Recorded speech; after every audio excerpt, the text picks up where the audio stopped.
My name is Abhishek and I'm a legal intern at Lexis and Company. So today's my topic is intermediary guidelines and digital media ethics code.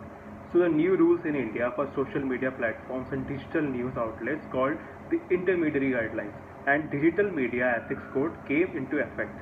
So let us talk about what are the key provisions in the guidelines. So the guidelines had asked all the social media platforms to set and grievances, redressal and compliance mechanism, and this includes appointing a resident grievance officer, chief compliance officer (CCO), and a nodal contact person. So the Ministry of Electronics and Information Technology had also asked these platforms to submit monthly reports. It should have detail on complaint received from users and action taken. So the third requirement is for instant messaging app to make provisions for tracking the first originator of a message. So the failure to comply with any one of these requirements would take the indemnity provided to social media intermediaries under Section 79 of the Information Technology Act. So let us talk about what protection does Section 79 of the IT Act offer. So Section 79 says any intermediary shall not be held legally or otherwise liable for any third-party information data or communication link made available or hosted on its platform. This protection shall be applicable if the said intermediary does not in any way initiate the transmission of the message in question or select the receiver of the transmitted message.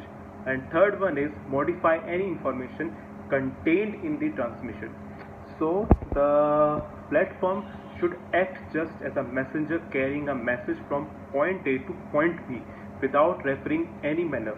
If this is ensured, it will be very safe from any legal prosecution brought upon due to the message being transferred, and the protection is not granted if the intermediary, despite being notified by the government, does not immediately disable access to the material under question. So the intermediary must also not tamper with any evidence of these messages or content present on its platform. Failing to this, it will lose its protection under the Act. So, and in the US Section 230 of the 1996 Communication Decency Act provides internet companies a similar safe harbor from any content users post of internet platforms, and it was this provision that enabled companies such as Facebook, Twitter, and Google to become global conglomerates. So, what is the concern in present situations?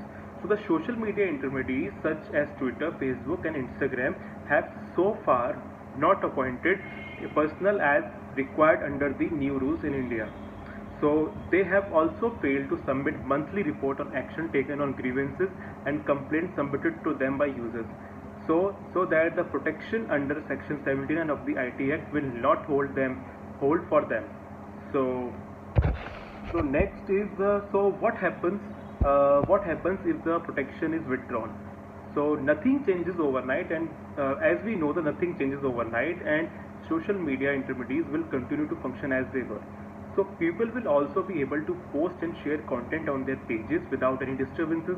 But if a tweet, a Facebook post, or a post on Instagram violates the local laws, the law enforcement agency can book not only the person sharing the content but the executives of these companies as well.